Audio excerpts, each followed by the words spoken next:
Bassanio, Shylock, do you hear? In other words, Shylock, are you listening? And Shylock says, I am debating of my present store.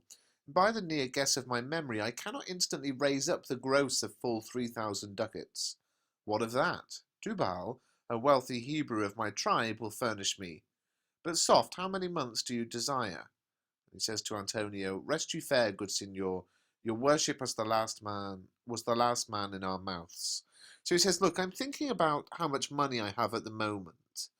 And if I remember rightly, I can't actually get the 3,000 ducats together. But it doesn't matter because a wealthy Jewish friend of mine, Tubal, will supply me. Now, there's an interesting parallel here between the relationship of Antonio and Bassanio.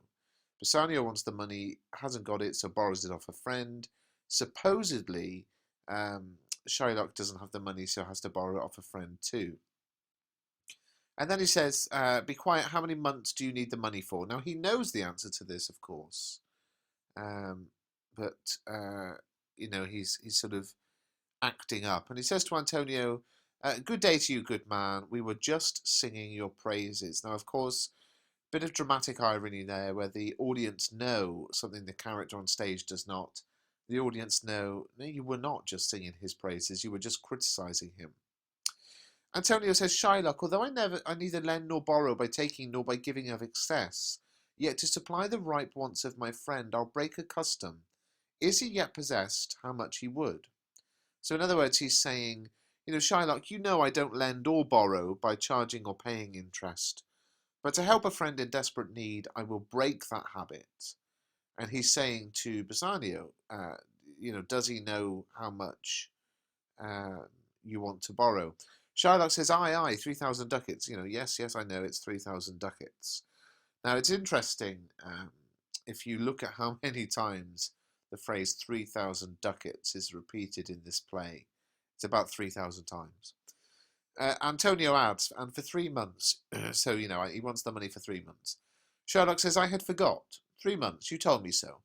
Well, then, your bond, and let me see. But hear you, we thought you said you neither lend nor borrow upon advantage. So he's sort of digging the knife in a little bit here to Antonio, and he's saying, oh, yeah, I've forgotten. You want it for 3 months. You did tell me. Well, your guarantee, let me see. But listen. I thought you said you didn't lend or borrow for profit. Antonio says, I do never use it. In other words, well, I don't do business in that way.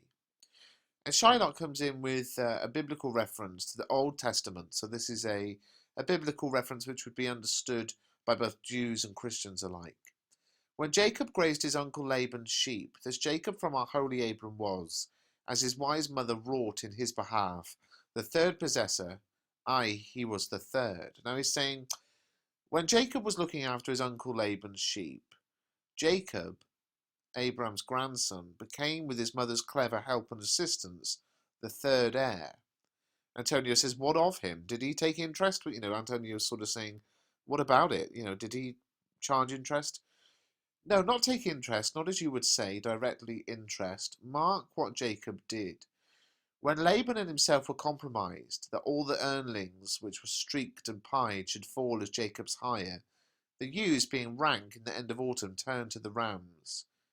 And when the work of generation was between these woolly breeders in the act, the skilful shepherd peeled me certain wands, and in the doing of the deed of kinds he stuck them up before the fulsome ewes, who then conceiving did in eaning time, 4 party-coloured lambs, and those were Jacob's, and this was a way to thrive, and he was blessed.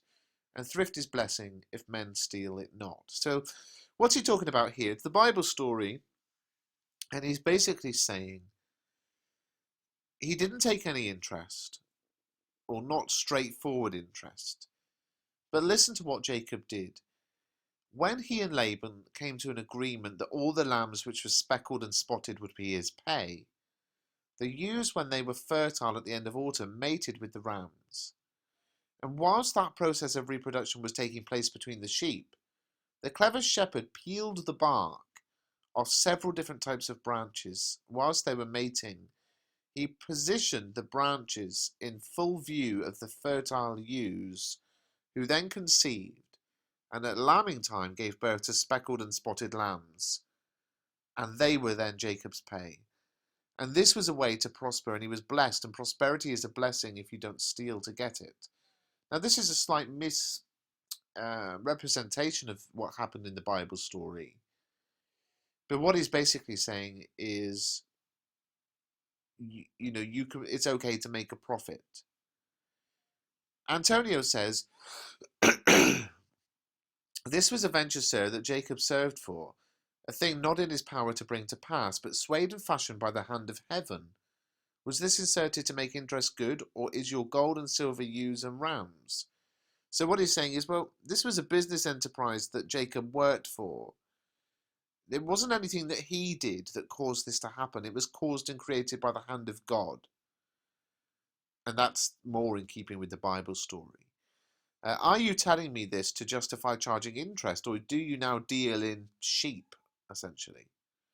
Shylock says, I cannot tell, I make it breed as fast, but note me, signor. So a little sign of Shylock's great intelligence and wit here. He's saying, well, I'm not sure if I deal in money or sheep, because, that my money multiplies just as fast as sheep breeding.